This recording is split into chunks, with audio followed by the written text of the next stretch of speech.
Thinking about buying a new house in Sarasota? Well, most new home buyers are actually shocked when they realize that that base price that they see advertised everywhere can end up costing them 50 to maybe 100,000 more once everything is said and done. And that's why today we're taking a real look at what new construction in Sarasota actually costs, so you can plan confidently and avoid those surprises.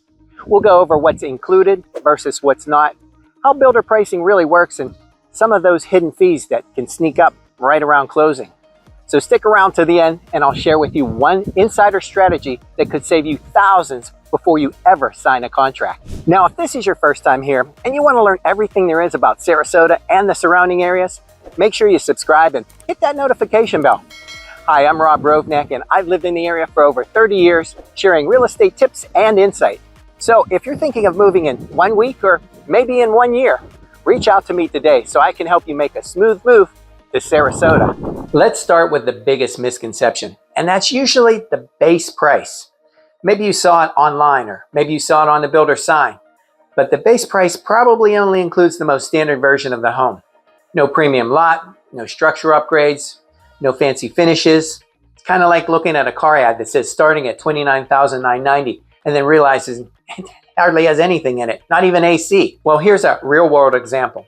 I worked with a couple last year who fell in love with a model home. It was down in Wellen Park. And the sign out front said starting from the 480s. So by the time we priced out the version that they actually wanted with an extended lanai, an upgraded kitchen, and their favorite lot, it came in at just under $580,000. They weren't doing anything extravagant, nothing special. They just wanted a home similar to what they'd seen in the model. And that's the reality. Most model homes are fully upgraded to the hilt. So they look beautiful and they help buyers envision their dream home. But what you're seeing can be anywhere from $20,000, maybe all the way up to $150,000 or more, especially in a luxury home. So that's above the starting price. And what's the takeaway? Well, always ask for the as-built price of the model that you're touring, not just the base number that you see advertised online or in social media. And find out what on average people are spending on upgrades on that particular home. The next layer is your lot choice. So in a lot of Sarasota communities, there's a big variety, a big mix between preserved views, corner lots, lakefront lots, interior lots. Now, each one of these is going to have a different premium attached to it. It might be only $2,000 or it might be $150,000. So for example, in communities like Waterside or Lakewood Ranch, a Lakeview or corner lot can add anywhere from $20,000 to over $100,000, just depending on the community, the demand, and what kind of view it is. I had a buyer once who fell in love with a home. It was around $520,000, but they wanted a large pie-shaped lot on a cul-de-sac with no neighbors behind them. So that lot alone added $75,000. And honestly, it was well worth it for their lifestyle.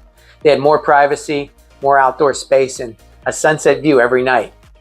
And over the years, that's one thing I wish I'd chosen on certain homes that I've purchased, a better lot view. The right lot can make a huge difference, but they wouldn't have known that going in if we hadn't reviewed that builder's lot premium sheet together. Some of them just have a whole sheet on what each lot costs.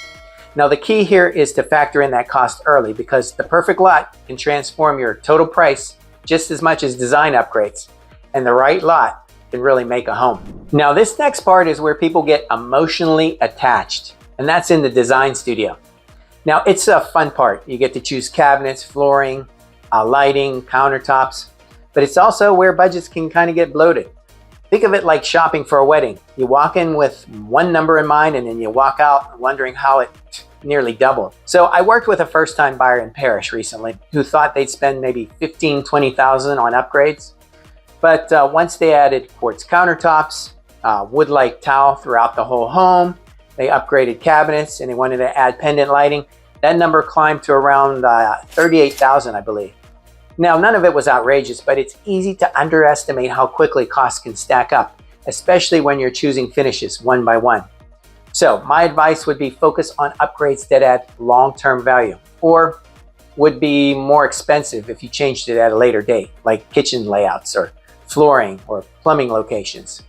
Skip the smaller details like decorative mirrors or cabinet hardware. Those are like easy do-it-yourself projects, some aftermarket improvements. And before your design appointment, always ask your builder for the included feature sheet so you know what's there.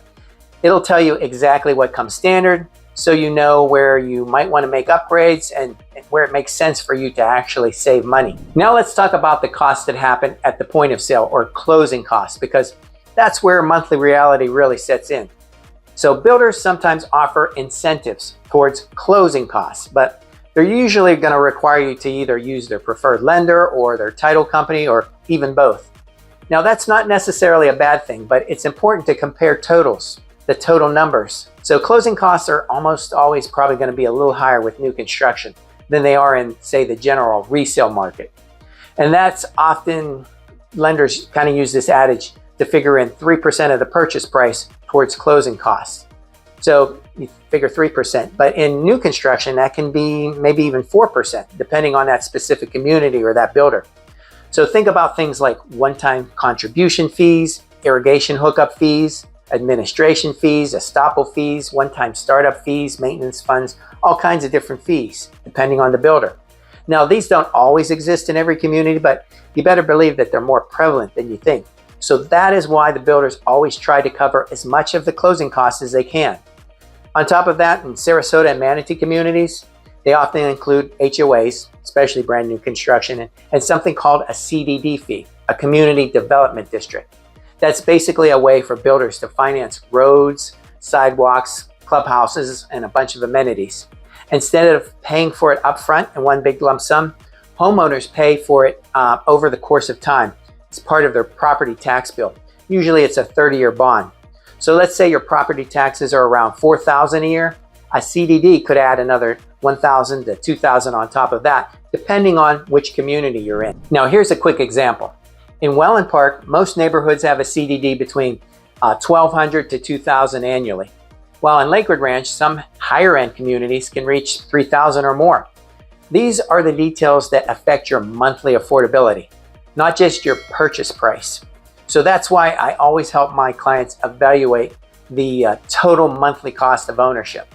So that's kind of your mortgage, your monthly mortgage, your HOA, and your CDD, plus insurance and taxes. And we kind of figure all that out before we write a contract.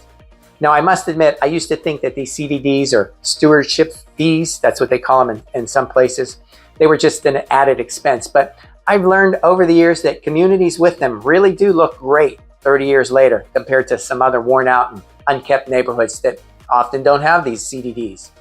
Plus, the added expense allows for infrastructure like roads, lighting, and nearby communities or amenities, anything like that, to be built first and stay fresh throughout the life of your home, increasing that neighborhood's value and specifically your home as well. So master plan communities like Lakewood Ranch or Wellen Park, they keep customers coming in for decades, and there's a reason why. All you need to do is drive through one of their villages and see what shape they're in. Now here's the insider strategy that I mentioned at the very start. Builders rarely like to cut prices directly. They try to protect their comps, so especially for their future buyers in their neighborhoods. And yes, brand new homes have to be appraised for lenders too. They all have to be appraised. So the key is timing. Every builder has a different corporate calendar, and when you hit that right, you're going to hit a home run. Now, there are other factors too, so check in with me first, as you need kind of a strategy as your best leverage, depending on what time you can actually pull the trigger on buying. Very important. When you say yes, you got to be ready. So I've written an entire book on how to negotiate your best deal from a builder. So don't just think you are getting your best deal. Reach out and let us make sure that you are. Now, price isn't the only thing that we can negotiate. Let's talk incentives.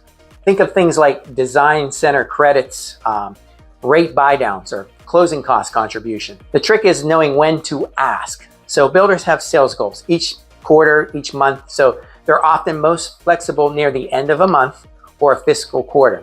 And that's when I've seen them offer $10,000 up to $30,000 in value through these incentives.